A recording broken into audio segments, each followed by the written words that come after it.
Well, first of all, I'd like to thank Cyril and the association for inviting me. It's a pleasure to give a talk again in front of live people after COVID and giving talks on Zoom. So nice to be back. Nice to be here in Geneva and to be sharing the floor with Juan-Pablo, who I've known now for about 2 years. I thought I'd just start by giving you a little bit of telling you just a little bit about my background. Well, I'm Canadian. You can tell I'm a native English speaker. And I'm actually a molecular biologist by training. So I actually did a PhD in Basel. And over the years, I actually moved farther away from basic scientific research. I actually worked in the fragrance industry for many years, or for several years for Givaudan, actually, trying to understand the molecular basis of the sense of smell. And without going into too much detail, I was working in industry for several years. And I became less interested in trying to solve some small problems and more interested in sort of the big picture. The big picture about how we make decisions about what matters and how we can act upon it.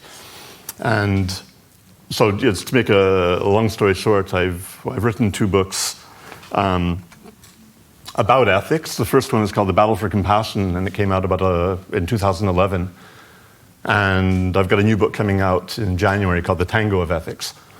And I also, founded the association OPIS, a think and do tank, which I'll tell you more about in a few minutes. I thought I'd just spend a little bit more time talking about ethics itself, which is the subject of the books. And if you think, what is ethics really? There are lots of different definitions, but essentially, ethics is about how to live. How do we live in society? How do we interact with others? And if you take it seriously, if you take the rational thinking process seriously, and you can basically ethics can actually become a very rational, fundamental basis for how we organize ourselves as a society, and it can help us determine what our goals are and what our priorities are and how we make decisions. And where's the starting point for ethical thinking? One way of looking at it is to answer the question, what matters? Which is a really very sort of existential question. And this is something I addressed especially in my first book. And I've continued the thinking and developing the thought process in my second book. And really the whole idea is to put in question a lot of assumptions that seem to go into ethical thinking over the years, hundreds of thousands of years. There seem to be certain assumptions about what matters that I think you can put into question and challenge, and that's really what I've been trying to do with these books. So, what is the answer to what matters? Okay, that's kind of like the $1 million question. But I would say that there are a couple of key principles that I think are really important. And these are principles that I develop in the books and that I also try to promote through OPIS. Now, I think the first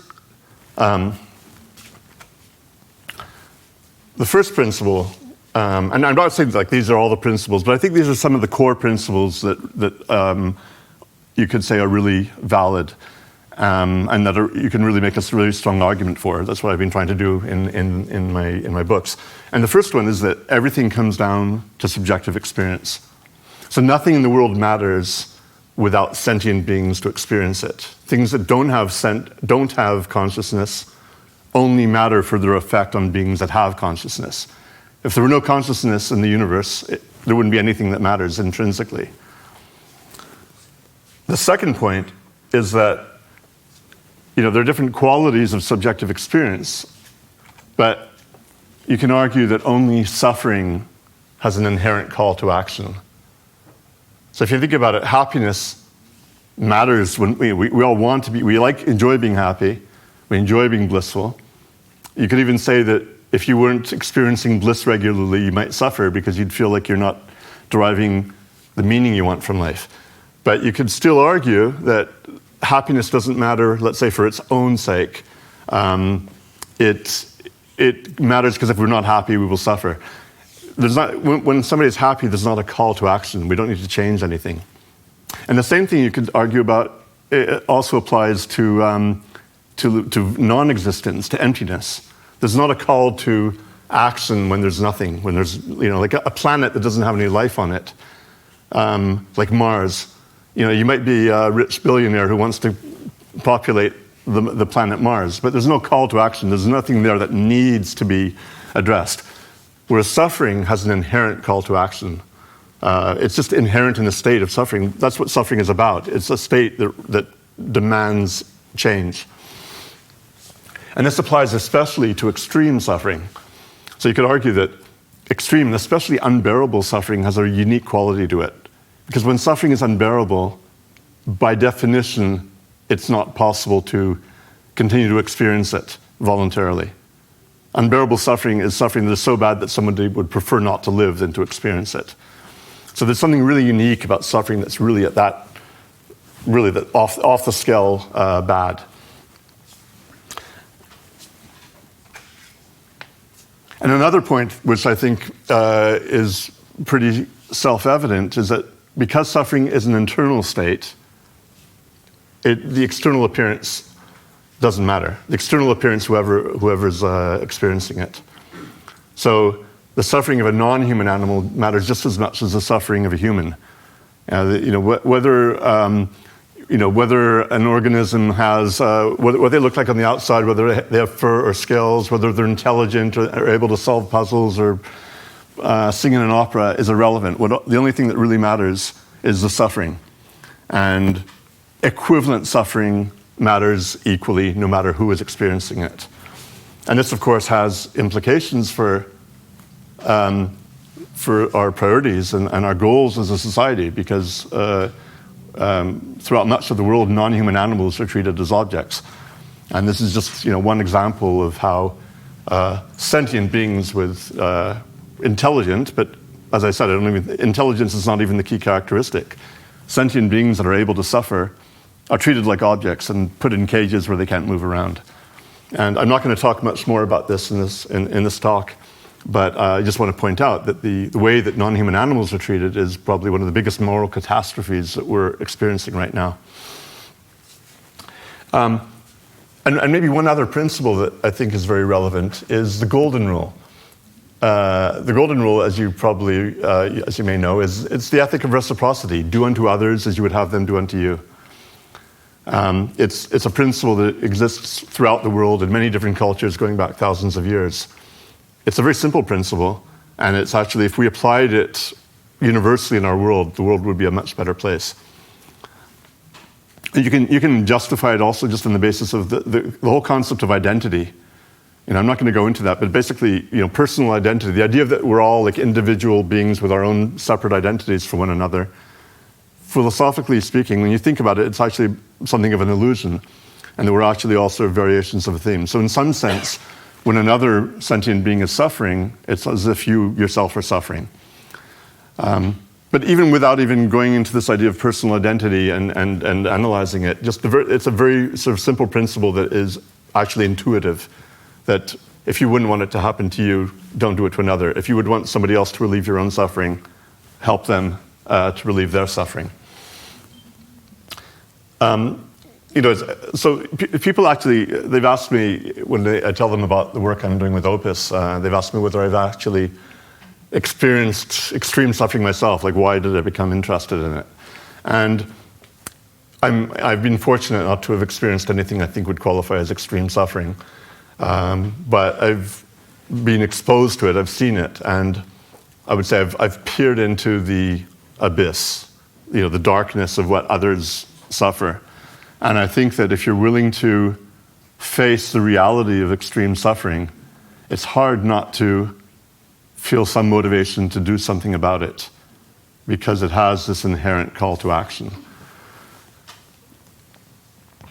So I founded OPIS in 2016 as a Swiss association. We call it a think and do tank. The idea is that we develop ideas and we try to act on them. And really the core idea behind OPIS is to try to promote these ethics in society and in governance.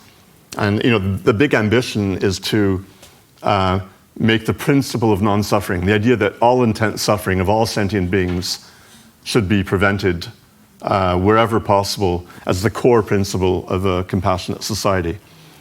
Now, obviously, it's a huge ambition, and we're moving into projects to try to promote these ideas, with a white paper, a manifesto, and with a full-length documentary that we want to distribute widely, that will promote not just the ethics, but concrete ideas for how we can try to change the system that we live in. So, obviously this is hugely ambitious,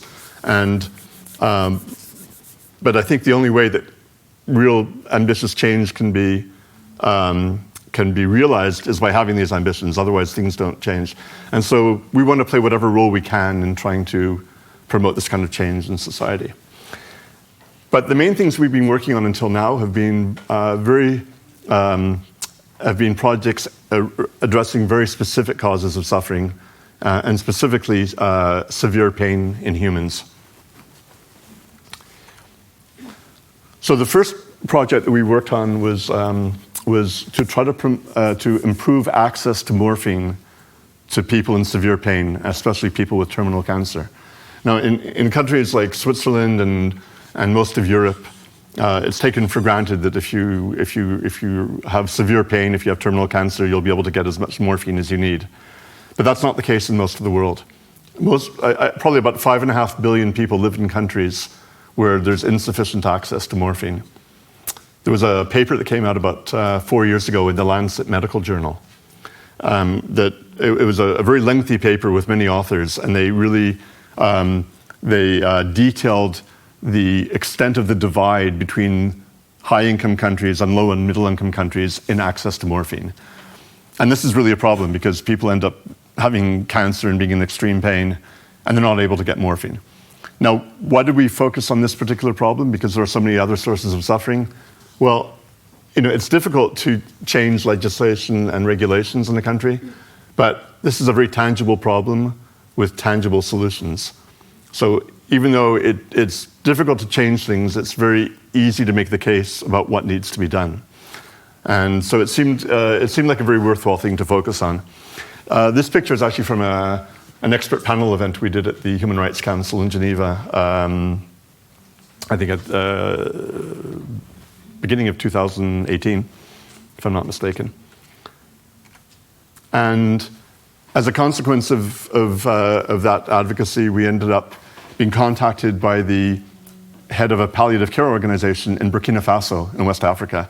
And as a result of that collaboration, we ended up co-organizing and crowdfunding a conference in conjunction with the health ministry of Burkina Faso. So, this is a picture from that conference. We had the woman in blue is Anne Merriman. She's a doctor from the UK and Ireland. And she's basically the person who brought palliative care to Africa by setting up an organization in Uganda and basically training doctors and nurses. And she's had a huge amount of impact. And she's in her 80s, and she made the trip over to Burkina Faso, especially for a conference, and it was really wonderful to have her there. This is the Minister of Health of Burkina Faso who attended the conference briefly. And this is one of the patients that we visited before the conference, who unfortunately passed away approximately a week after this photo was taken. Now, he was actually middle class, and he apparently did have some access to morphine, but he was still in severe pain, level of 9 out of 10. Apparently the pills were not the right dosage. Morphine needs to be given in liquid form to be able to dose it correctly, and it's easier to consume by patients.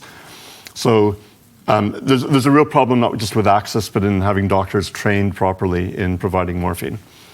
So since the conference, there's been really a launch of a palliative care program in the country, and the production of local morphine is ongoing. Things take time, but there's been progress on that front, and so we're happy that we were able to help basically get things started through this collaboration with the palliative care organization. So this brings me to the second project we've been working on, which is of more direct relevance to the interest of this association, and that's cluster headaches. So I already knew about cluster headaches. They were sort of on my radar screen at one point, but I didn't really know very much of what they were. And one of our advisors not only talked about cluster headaches, but he discovered a relation between cluster headaches and how they can be treated with psychedelics. But what are cluster headaches? This looks like maybe the cover of an album by a heavy metal band, but it's actually a drawing by somebody who I believe has cluster headaches, who's made many drawings to try to depict graphically what a cluster headache feels like.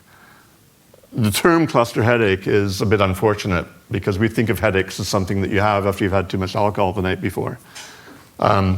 This is one of the most painful conditions known to medicine. Now, people typically when people who have cluster headaches, and it's about 1 in 1,000 people globally, more or less, which I should mention, that sounds rare, but it's about the same frequency as multiple sclerosis, which is much better known. People with cluster headaches will get attacks either from every second day to several times, even 8 or sometimes even 10 times a day. Attacks can last from 15 minutes to an hour or even longer, 2-3 hours. They're extremely painful. They're typically described as being stabbed in the eye with a hot ice pick. And the pain is absolutely excruciating. This is just one description of the pain by a woman who wrote a book about cluster headaches, and I'll just read it for you. The pain is so shocking, there's no way anything else in life could feel worse than that. This is the feeling of death, only you don't die. I'm going to show you just a few seconds of a video now of a woman who, she's actually a graduate student in Norway who has cluster headaches. Well, this video is from a few years ago. And she actually had herself filmed because she wanted people to see what it's actually like. It's a bit distressing. I'll just play a few seconds, but I think it's to actually see what a cluster headache is like, what it's like for someone to experience it. I'll just show you a few seconds of this. So she's hitting her head to try to make the pain more bearable. She's using oxygen because high flow oxygen can help to reduce the pain and abort an attack.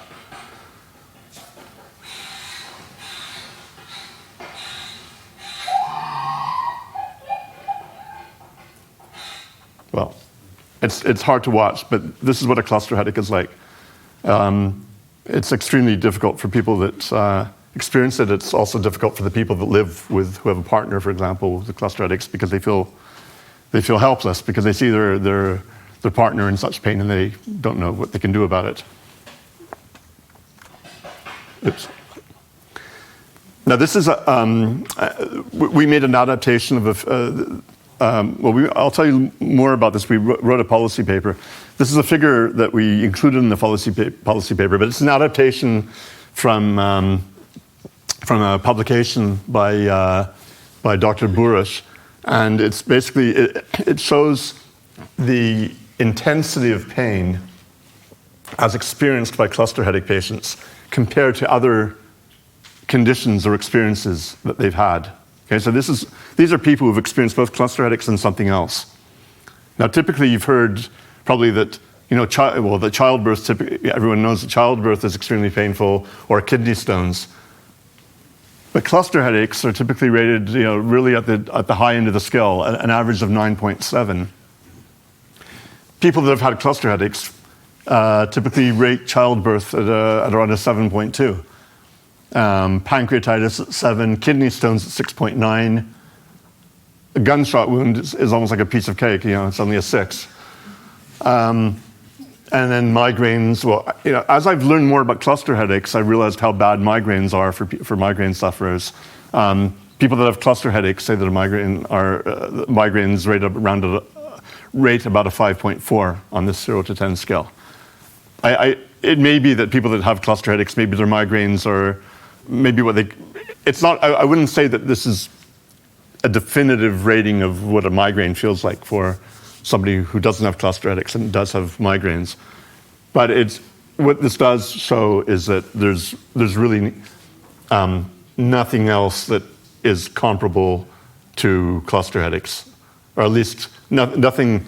There are no other very different conditions that have the same pain level. Okay, so how are cluster headaches treated? There are medical options. As I just showed you before, high flow oxygen is an effective abortive.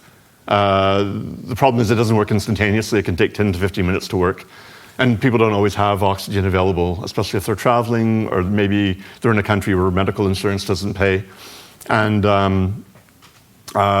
well, just the very fact that you have to put up with a cluster headache for 10, 15 minutes until it goes away is already pretty bad. There are various other medications that are used. There is one medication that makes cluster headaches go away pretty quickly, sumatriptan. But the problem is that patients can adapt to it, and it can also lead to worse cluster headaches when it wears off. So it's definitely not ideal. There are side effects as well, cardiac side effects. There are preventatives like verapamil, which is it's a medication that's actually used, I believe, for blood pressure. There are very few medications that have been specifically approved for cluster headaches. I think there's one now, an antibody-based medication that has been approved, but there's nothing that really works in all cases or reliably for patients as either an abortive or a preventative. Which brings me to the topic that I think everyone here is particularly interested in, is the role of psychedelics. So it turns out, and this goes back to the experiences of the first individual who had cluster headaches and tried psychedelics, probably as an accident. Turns out that this group of psychedelics are extremely effective at preventing and/or aborting cluster headaches, not just individual attacks, but entire cycles. One thing I didn't mention before is that there are two forms of cluster headaches. There's the episodic form, where patients typically have cycles that can last, let's say, 1 to 3 months at a time, and then they might go months without any cluster headaches. That's actually where the term cluster headache comes from. And then typically at the same time of year, they'll get a recurrence of cluster headaches. People with a chronic condition, which is about 15% of cluster headache patients, they will typically have cluster headaches every single day, indefinitely, with very little break in between. And it turns out that psilocybin and also LSD are very effective at preventing cluster headaches. DMT, which is also the hallucinogenic component of ayahuasca, is extremely effective at aborting attacks. So when people smoke DMT during a cluster headache, typically the pain disappears within seconds. 5-MeO-DALT is less well known. It's not a very powerful psychedelic, but that's also been found to be very effective. In fact, one woman who runs a cluster headache support group on Facebook took one single dose of 5-MeO-DALT, and her headaches were gone. And I don't know if she's had headaches since then. I also wanted to mention 2-bromo-LSD. What's interesting about that is that it's not psychedelic because of the bromide atom, but it's apparently similarly effective to LSD. And what's interesting about that is that it shows that it's not actually the psychedelic effect of these molecules that is necessary to relieve to prevent cluster headaches. And this actually raises the question of the mechanism of action, because as you probably know, psychedelics, at least the ones listed here, they bind to serotonin receptors in the brain, and that's known to be how they affect their action. But it's not known how these same molecules are able to block cluster headaches from happening for long periods of time. So obviously, it's an area of research that needs to be investigated.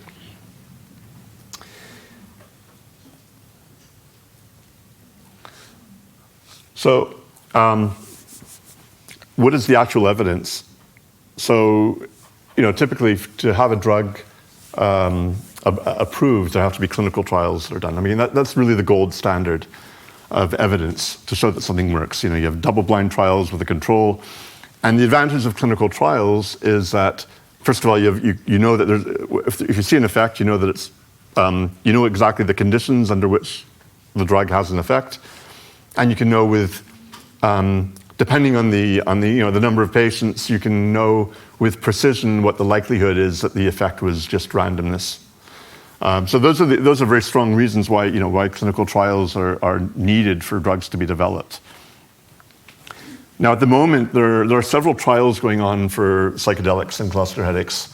There's one actually going on at the moment in Basel, in the lab of Leighton, who, I don't know if you've seen the 4-part series How to Change Your Mind on Netflix. He was featured in the LSD episode. I don't know if he actually. Certainly, one of his patients was featured. There's another one in Copenhagen, I think, on psilocybin. And then Emanuel Schindler, who's one of the foremost researchers on cluster headaches, also on migraines.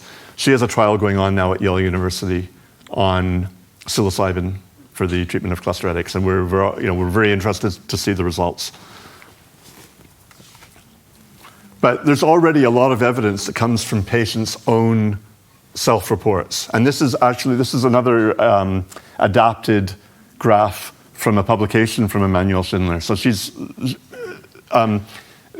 there have been probably thousands of patients with cluster headaches who've used psychedelics, and based on their reports, just to take you through the graph. Okay, so we have LSD, psilocybin, LSA, which is a variation. It's similarly structured to LSA, and it's found in certain natural seeds, whereas LSD is a synthetic. 2-bromo-LSD, which is the non-psychedelic version that I mentioned before. Prednisone, it's a corticoid, which is effective. It is actually effective at reducing cluster headaches, or actually alleviating them, but if you can't take prednisone indefinitely. And then here we have DMT, and then these are a whole bunch of other medications which are used or tried by doctors for their patients. And so the dark bars are completely effective. The medium blue is moderately effective, and then you have partially effective and not effective. And as you can see very clearly, and remember, this is not for aborting, this is specifically for preventing cluster headaches.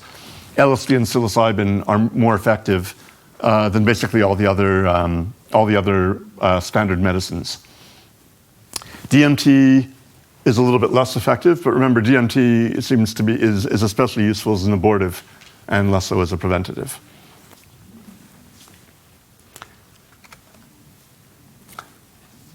Now, what I wanted to show with this slide is, this is sort of more of a scientific argument or a rational argument about what constitutes evidence. A lot of people are very conservative and think, well, you need to do a clinical trial until you know for sure. And as I said, of course, clinical trials do have their advantage. But from a statistical point of view, you can get a lot of information from anecdotes. The problem with anecdotal evidence is that you don't know the exact conditions. Maybe the patient didn't remember the exact conditions. And there's also the possibility of chance. Maybe they would have gotten better anyways, even if they hadn't taken a psychedelic. But if you have this kind of data where somebody is having, lots of cluster headaches every day for weeks, and then they take a couple of doses of psilocybin over a couple of days, and then the headaches stop, well, that's a pretty good indication, really from a statistical perspective, that it worked. When it's not just one patient, but hundreds of patients, it's pretty clear cut. You don't get those kinds of results by chance. That doesn't mean that we have that kind of data for hundreds of patients, but there are hundreds of anecdotes, probably even more than hundreds. There's so many patients in cluster headache groups who've said, they're recommending to one another, if you've got cluster headaches, take magic mushrooms. This is like the only thing that's worked for me. And you see this over and over again in cluster headache support groups.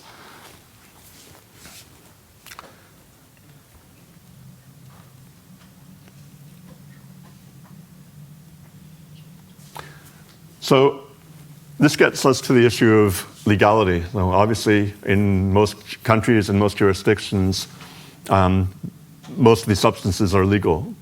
Not 2-bromo-LSD, which is actually being developed, as far as I know, as a potential drug.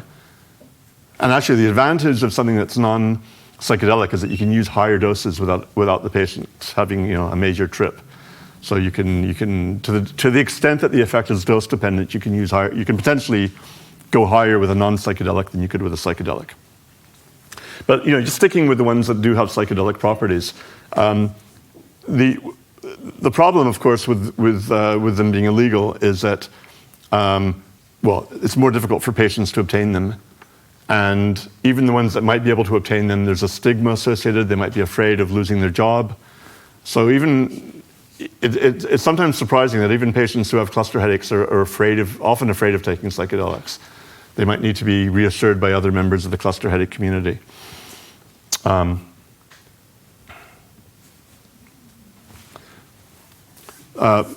in terms of accessibility, psilocybin is obviously the easiest because you don't need to purchase it directly. You can actually grow it at home. And even in places like the US that have strict drug laws at the national level, it's still legal to purchase a grow kit. And also in Canada, I think you can buy them legally. In fact, in Canada, there's actually a black market, more of a gray market. I think you can actually buy psilocybin online. It varies among jurisdictions, but overall, in most countries, it's very difficult for patients to obtain psilocybin, and this is actually a big obstacle to relieving the extreme pain that these patients endure. From an ethical perspective, this is really, you could say it's unconscionable that people in this kind of extreme pain are deprived of a means of relieving the pain. And even from a legal perspective, it's questionable whether this is actually, well, let me put it another way. You could argue that countries are not meeting their obligations under certain international laws when they prevent patients from relieving their pain. And when we did the work on morphine, I picked up a quote from a former UN special rapporteur on torture, who said that when countries prevent patients from relieving their pain, they may fall foul of their obligations under international law regarding torture. So obviously it's not quite the same thing as actual active torture, but if because of the legislation in a country, a patient is not able to relieve extreme pain, there's potentially a legal issue with those laws themselves. So it's actually looking at things from a different perspective. It's not only are the drugs illegal in many jurisdictions, but making them illegal may be illegal from an international perspective. I'm not saying that this is an argument that's been made widely, but certainly there's a very strong ethical case that this is a situation that needs to be changed. And when I was talking earlier about the golden rule, treat others as you would treat yourself, as you would want to be treated. If you imagine a medical doctor or a politician who had a son or a daughter with cluster headaches, they would probably do everything in their power to obtain whatever substance would work. And if they were to apply the golden rule, they would make sure that their patients or the people, their citizens living in their constituency, would also be given the same treatment. It's actually a very basic principle, and this is a principle that we should apply in general in politics. If you wouldn't want it to happen to your child, make sure that other people don't have to suffer the same thing either.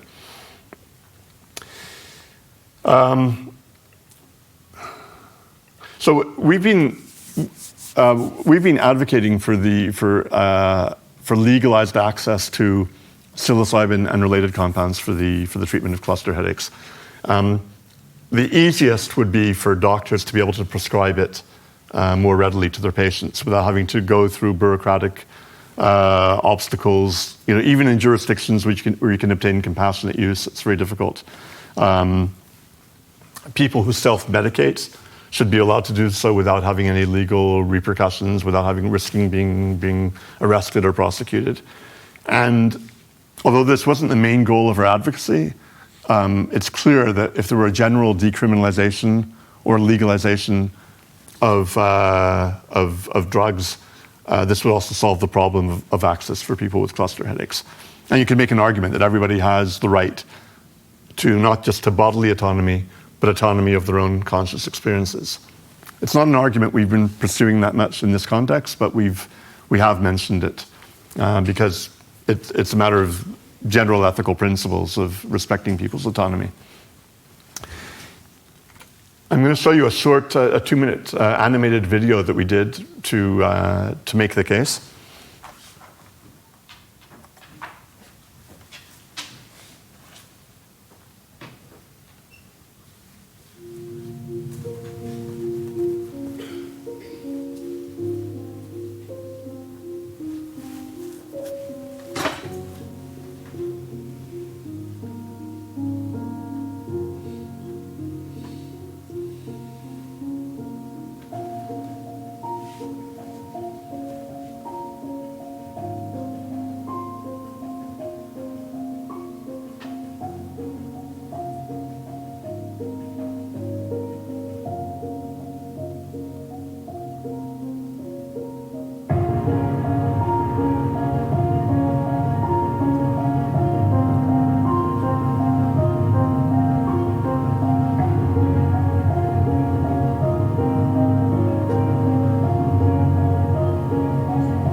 At the same time that we released that animated video, we released a policy paper that we wrote, which really pulled together all the evidence that we could find on the efficacy of psychedelics for cluster headaches.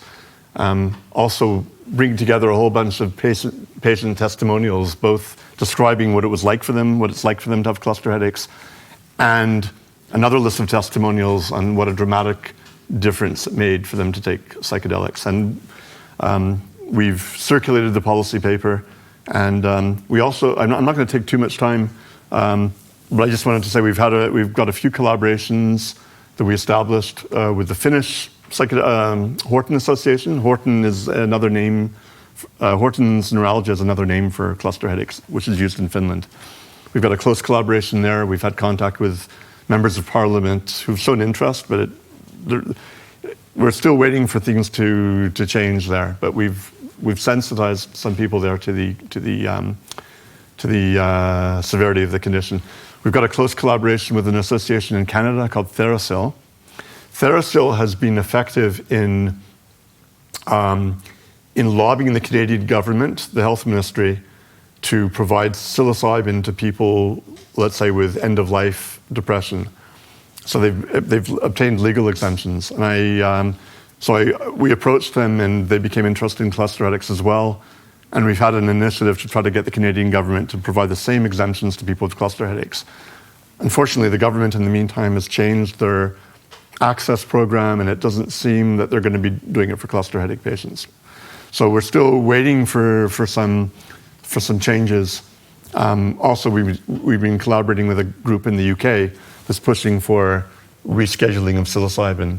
That was debated recently, I think, possibly in Parliament, and the Conservative government in the UK is less open to these kinds of ideas, probably, than other parties. So, it's still a bit of an uphill battle, but at the same time, I think we can say that there's a huge awareness now. There's a real sort of renaissance in the awareness of the medical benefit of psychedelics, especially for treating trauma and depression. But when psilocybin becomes approved as a medicine for other conditions, it will be a lot easier to prescribe for cluster headaches as well.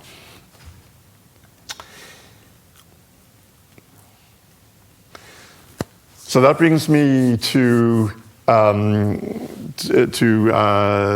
related topic, and that is another condition called SUNCT. Now, I was contacted about 2 years ago by Juan-Pablo, and he wrote to OPIS, and he said he's got a condition called SUNCT, which, to be honest, I'd never heard of before. It's a lot rarer than cluster headaches.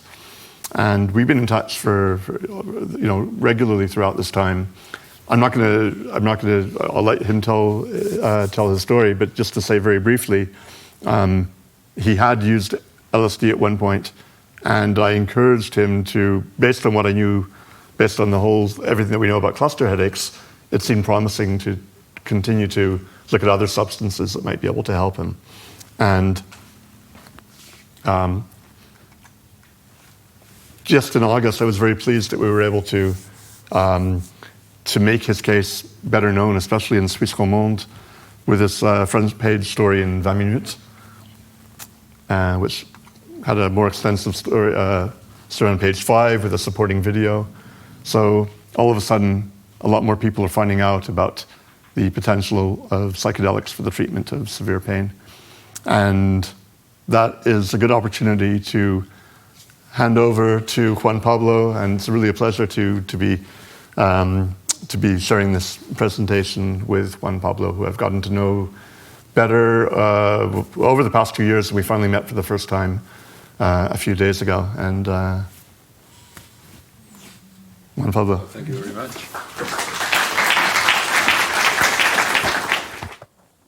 Some of you, I may ask myself, how did I get here? How did I get here? I get here because I suffered. I get here because I passed through the abyss from hell, where there was no freaking bottom. I do have a sickness that is different, kind of different, of cluster headaches that is called SUNCT. And this syndrome is a cousin of cluster headaches. The only difference with cluster headaches is that you have short attacks of the same pain. And short attacks can go through 5 seconds to 5 minutes. Some of the cases are 5 minutes. The difference with cluster headaches is that with the cluster headaches you can have like 15 attacks a day. Well, in my case, it was so severe that I was with 250 crises a day, and sometimes I did spend even weeks with continuous pain, and I survived. What I'm trying to express you here tonight is for you to understand that there is nothing more important for us to understand what pain is, not by living it. Nobody should suffer this kind of pain, and nobody should be allowed to. And the most humanly thing that we could do is to try to achieve by law for people to never live what I lived.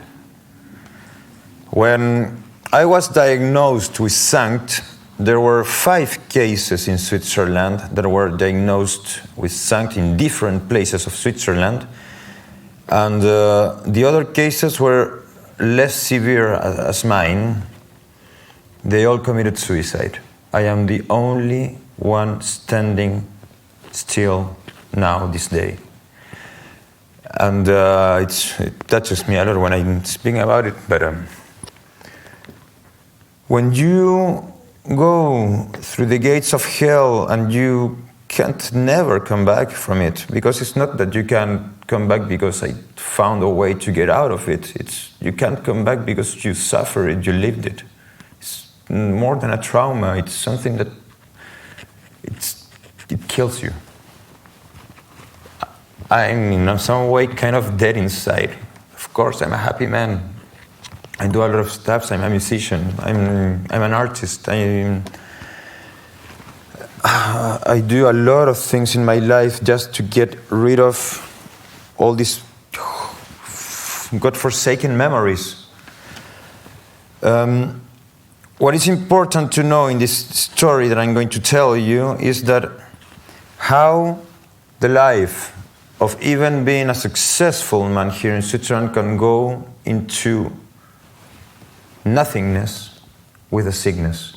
And nobody here in Switzerland can help you, at least in the medical area, because they are scared, because they don't believe you, because they don't want to understand. And how we can live in a world where medical doctors don't want to understand pain. Pain, it is an issue. It is something that exists. Excruciating pain exists. It's here. You can see it. I lived it. It's there, explained. People that knows me saw it. And it destroys not only your life, it destroys the life of the people that are around you. And why? Because they can't do nothing. So, for starters, I'm going to present myself. I'm Juan-Pablo L'Huillier. And 2 years ago, I was experiencing a huge pain that I couldn't understand, and how when you say I can't understand a pain is that you don't know where it comes from. It's like when sometimes something itches you and you don't know where it comes from, you know. You start trying to find it where you can scratch it. That kind of pain, of course, is stipulated here in the face. And then you start saying to yourself, yes, it might come from a teeth, but how a teeth can make all this pain here? And more you start understanding where the pain comes from, more your body starts telling you how the pain it is. So when it starts, even if it's so extreme, your body attacks itself to not make you understand. And when you understand exactly when the nerves, when the trigeminal nerves, and you understand that the pain is here, then your body, your mind, who finally understood the pain, it gives you the most excruciating sensation ever. And through all this work with doctors, that you're going to the dentist and the maxillofacial doctors and then the neurologist, and then you have to go to the neuroscience professor, the great teacher of the tube, who's going to look at you and going to even smile at you and tell you, well, we found out what you have. You have SUNCT syndrome, and yours is extremely severe. And we don't know what to do. We can give you some lamotrigine, and we can go up with the doses little by little. And in the meantime, take, sorry for the words, but shit tons of morphine. And not to forget, morphine doesn't work at all with neuropathologic diseases. The pain in the nerves is never going to be treated by morphine. The only thing morphine is going to do with you is that it's going to calm you in an extreme way, so you don't want to manifest yourself too much. So what the doctors were doing there, they were just shutting my mouth and telling me, take that, be drugged all day.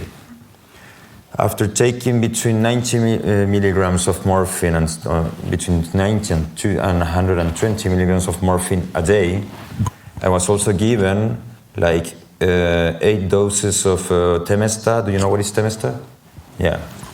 They were giving me that quantity of Temesta so I wouldn't remember what was my day before. So I wouldn't know what the hell was happening. For a year. Would you think somebody can go a year with that? Being in extreme pain, not remembering what is going on, and trying to be calmed by huge tons of morphine, that is not a treatment. That is a mistreatment. Because they brought me insane and that destroyed my body. And after so many attempts of trying to find a way to relieve my pain between all these huge doses of things that were not helping me to think straight, I contact Jonathan Leighton, which this man said to me was 1,000% more helpful than just the doctors. He made me understand that psychedelics can make a change, can make a huge change in my situation. And, well, you can see my face. I don't look like somebody who doesn't know the streets. So I found a way to procure myself some LSD in an easy way. It wasn't that hard. I didn't have to dig too much. And the first time that I took LSD, I was so much in pain that I took like huge tons of LSD, like fuck tons, in fact. And after that, it was for the first time since I was sick that I wasn't having this continuous pain, and I wasn't having 250 attacks a day by minimum. It was just 5 a day, 5 attacks. In a week, I only have like 5 each day, maybe sometimes 6. But it wasn't more than that. I was counting. Why I was counting always? Because it's impossible not to count. It's impossible not to know how many attacks you have. Each one of those attacks stays in you, stabs you. So, many things happened afterwards. And I couldn't have LSD because COVID and everything was closed and we couldn't find a way and police were fucking everybody up and, you know, everything went again to the dark ages. Nobody can go outside. So how the hell I can go outside and take some LSD? There wasn't even a way. And then the huge problems start. Once you have a cure to something and you can't procure it yourself because it's impossible, desperation is going to win. I tried to stay focused that one day these COVID things were going to end and I was going to find again LSD. I was fighting against my will not to kill myself, but I lost the war.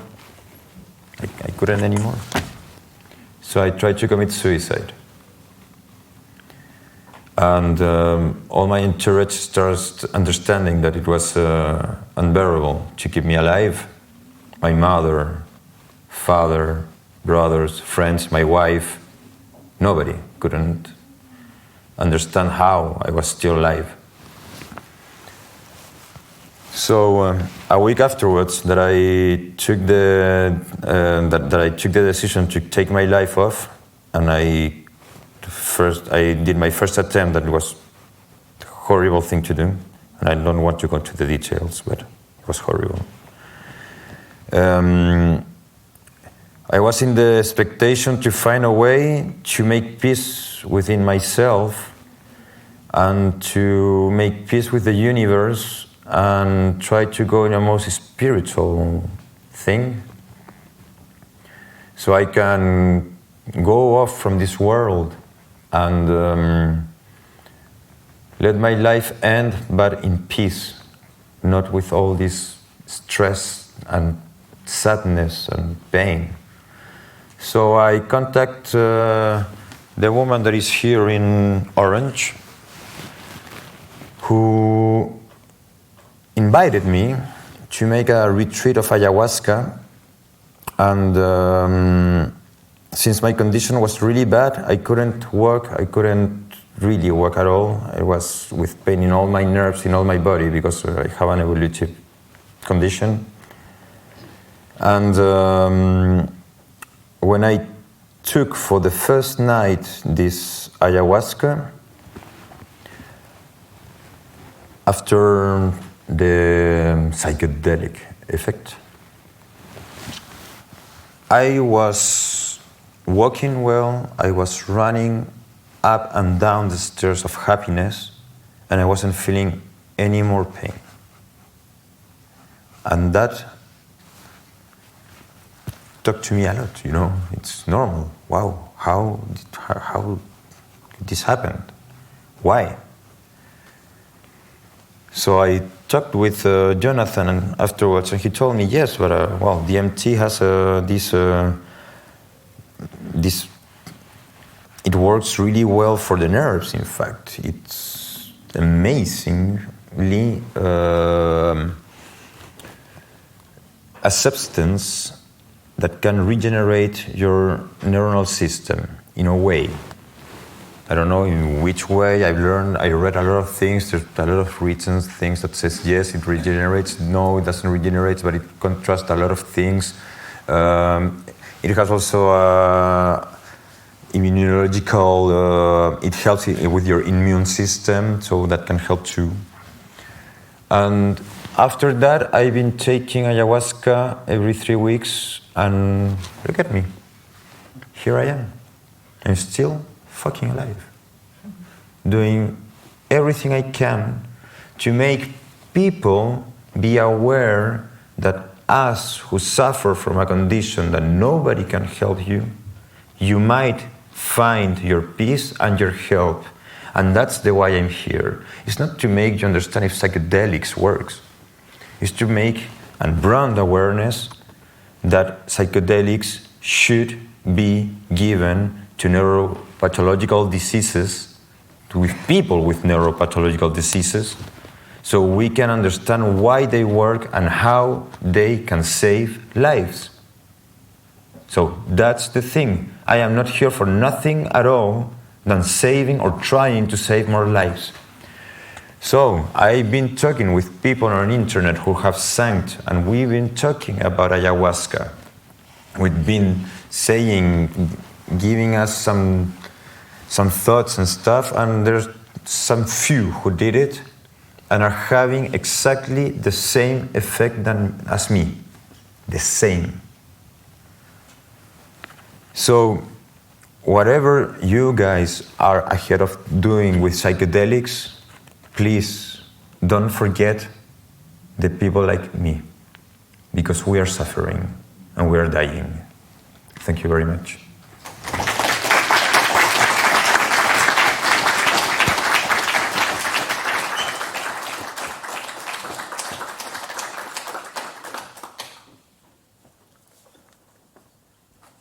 Alors, tout d'abord, un grand merci à nos deux intervenants, Jonathan et Juan-Pablo, Jonathan pour ce témoignage très touchant et très important.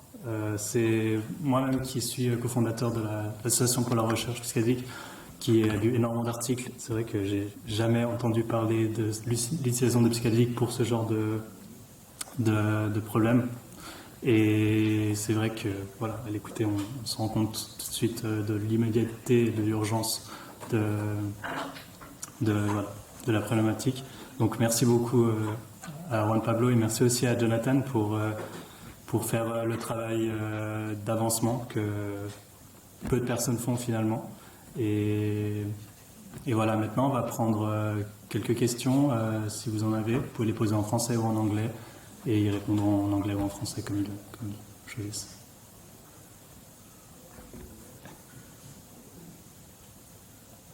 Oui. What are the doses for probably Juan-Pablo will know better? The doses of ayahuasca you need to treat the Well, I have to go there, no? Well, for the doses of ayahuasca, normally I've been treated with 3 doses, normally. Sometimes I take less because I don't feel that I need more.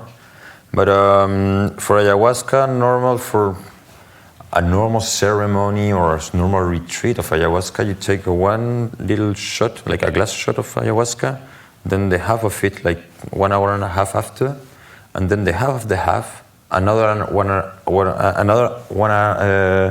hour and a half after. And that's proven for me to be the good dose, in fact.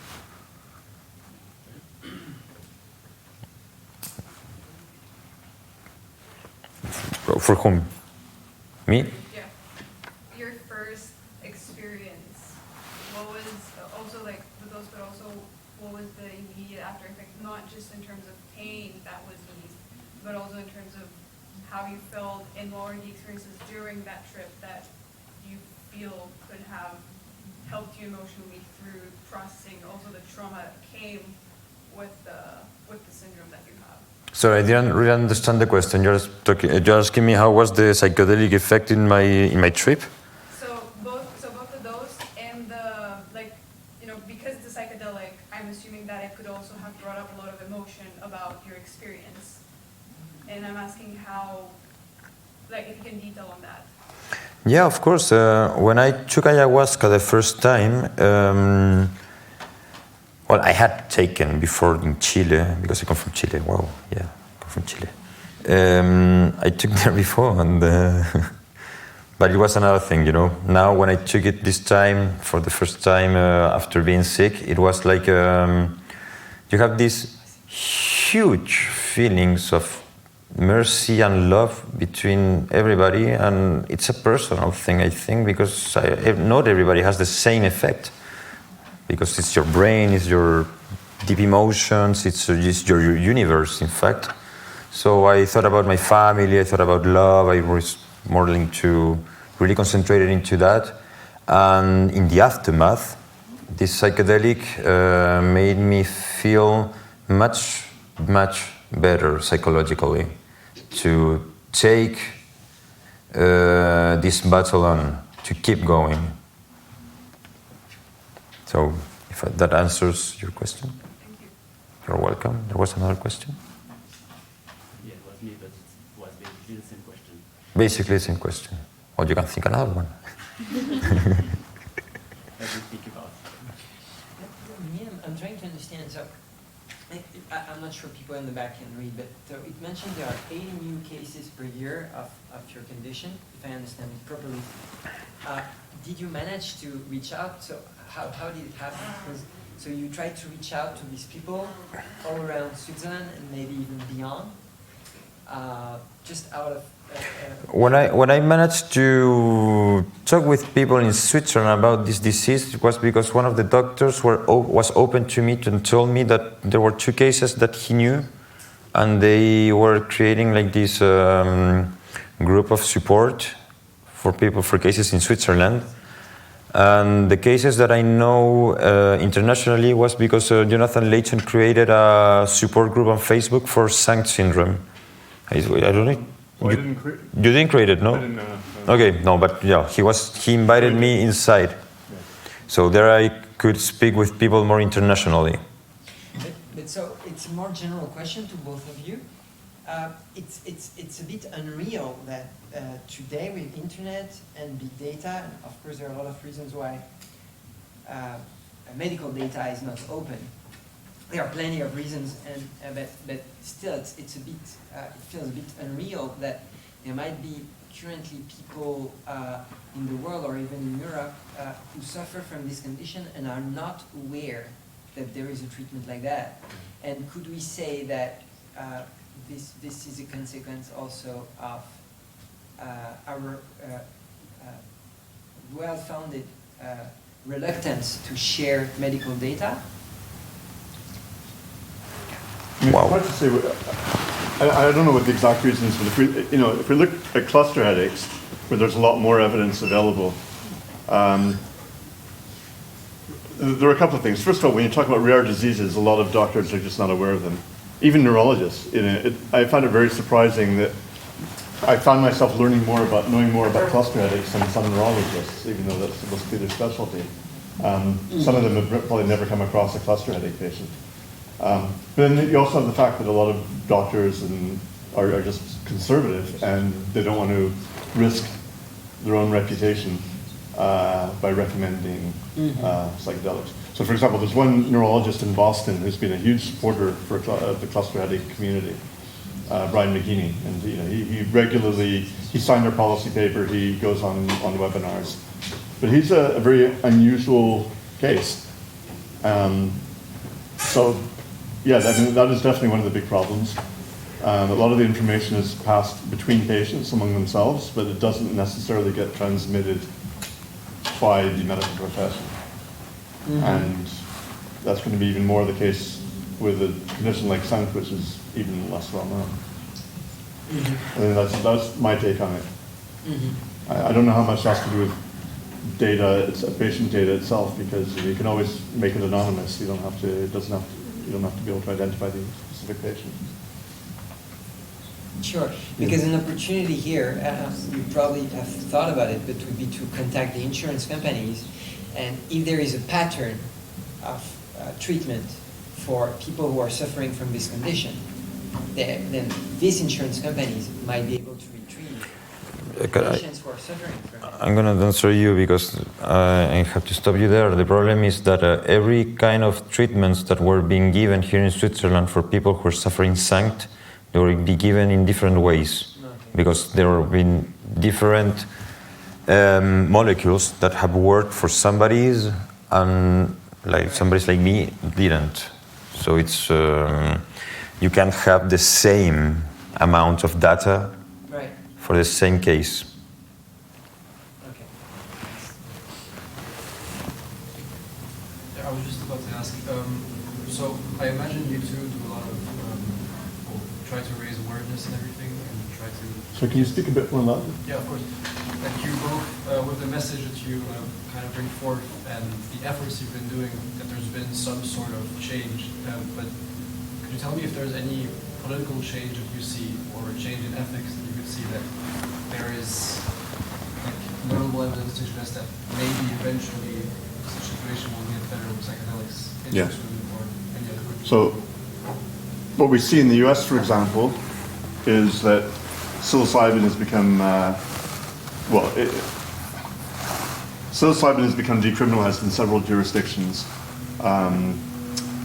sort of following the path of cannabis, I suppose. Obviously in more liberal jurisdictions. And in fact, in Oregon, it's gone farther than that. It's been legalized, or there's a process of legalizing it for medical use following a referendum. And of course, you've got money following it, pharmaceutical companies interested in commercializing it, which I guess has its pros and cons, but that does mean that there's going to be greater interest in also pushing for its approval by the FDA, and then other countries will probably follow. And like as I was saying as well, there's more evidence about the benefits, the psychological benefits of not just psilocybin but also MDMA. MDMA may turn out to be one of the first, let's say, mind-altering substances that's currently illegal to be approved through largely through the work of MAPS in the U.S. And I think the U.S. is really leading the way. Canada, in some ways Canada is more advanced because cannabis is actually legal in Canada. But it's sort of hard to predict exactly where the next advance will take place. So, for example, I didn't go into much detail about this, but I was hoping that that Finland, which is in some ways a very progressive country, you know, especially when it comes to education and prison, and has been led by a fairly progressive government with a lot of with women in the cabinet. I thought that would be a good chance to push the case. But it's also, in some ways, it's also a conservative country. They don't want to necessarily take risks. I think it's going to be a process. I mean, I think we will definitely get there. It's just a matter of time. Just one question for Juan-Pablo about LSD. How many you were taking? How many making pose of how many days? When I took LSD the first time, I took it for I make a pause of a week because I was going much better. And then the situation came strongly down again, so I was taking like 1 dose of LSD every day. How many micrograms? For 50 days. How many micrograms? It was 200. So no more psychedelic effect? No more psychedelic effect, exactly. So no need for more? No. The first ones, yes, but the second one too, and then I wasn't having any more psychedelic effects. You're welcome. Justin, for you again. DMT alone is known to last for about 15 to 30 minutes, while ayahuasca lasts for a few hours. But for therapeutic effects, it is often described that they last a few months at the very least. But in your case, it only lasts about 3 weeks. Do you have any idea of why it's working like that for you? And yeah, for instance, you said taking ayahuasca for the first time made you feel more balanced psychologically. Is it something that fades off with time? Psychologically not, but physically yes, in fact. And after I took ayahuasca the first time, and I wait for, I don't know, like 5 weeks before taking the next time, I went down physically like really strongly bad. I was really messily bad down to the bed and stay in pain continuously for 2 weeks. So then I took again ayahuasca. So what you are trying to ask me is why in my case it might have worked for 3 weeks. That's the thing that I don't know, and I would really love to understand too. That's why we have to, or I am trying to make people who has the same condition as me to take LSD, DMT, sorry, so we can understand why and how the molecule can work in these cases. There's studies to be made, and we should. But it haven't been done. What was the reaction of your doctors when if you told them?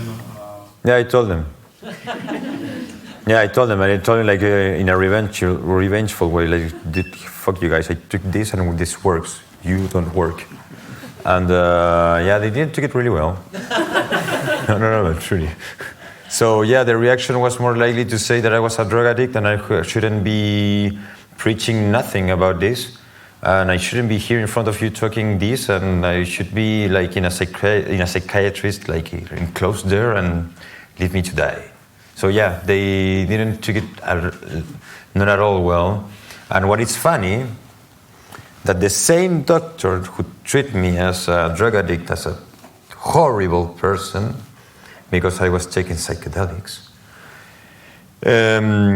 he, and you can see 2 persons behind you, he invited 2 persons to take contact with me so I can speak about them about ayahuasca, because she has a condition that is kind of close to mine. And he, in front of them, they asked him about this, because they read this, and the doctor at the beginning was really like pushing the huge no, several seconds of silence, and then he told them, yeah, you know what? Maybe you should try. So if I could open the head of the chief professor of neuroscience in the SHUV, I think we can move more difficult mountains. Any more questions? Can you say some more about what the impact of this article was? How people have got in touch with you since then? What the impact has been? Well, the impact of this article, that it's really interesting. Thank you for the question, you lovely lady. Is that what is important is that this was the first way of creating awareness, like more open to people, and not just by me saying on Facebook or in some groups or in a forum in internet. I don't know that does exist anymore.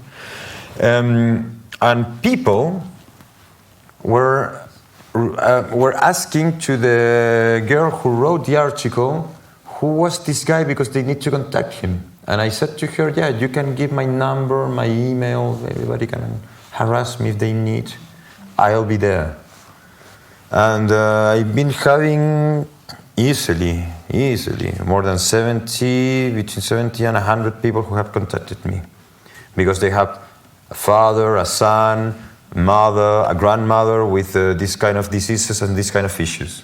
So the impact, at least, it created awareness, and now I'm talking with a lot of people to see if they are open to take psychedelics to see if the treatment can work. So yeah, that helped a lot. In fact, if I am here talking, it's also because of that. Would you try other psychedelics? I will try any kind of psychedelics if it's needed. Any. Are you actively trying to look for other type of treatments that would last longer for now? Oh, dude, a week without pain, relief from pain, it's heaven. I'm just happy to have that now, you know.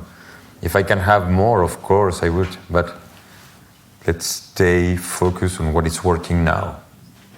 Of course, there must be some huge elixir anywhere in the world who can help me more, but let's focus on what is working now and what we can have in our hands.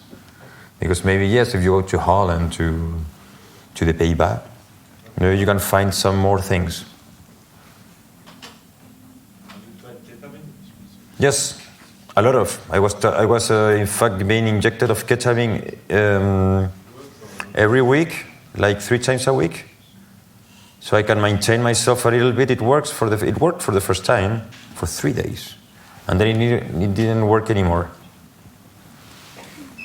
So yeah, ketamine was a part of the medical treatment. Yeah. And what about other plants like peyote and iboga? I haven't tried it. I have to be truthful with you, I haven't tried it. I tried those in Chile just to have fun, but I haven't tried it for this condition. So yeah. But there's something there. I think there's a guy in Chile who told me that he took San Pedro, and it did have some similar effect with me, with like LSD. Like his pain went it was much better, his condition, and his pain wasn't that extreme, so it's maybe something that helped there, but we have to see. I don't know. There's no data there yet. Any more questions for Jonathan? No? Thank you very much.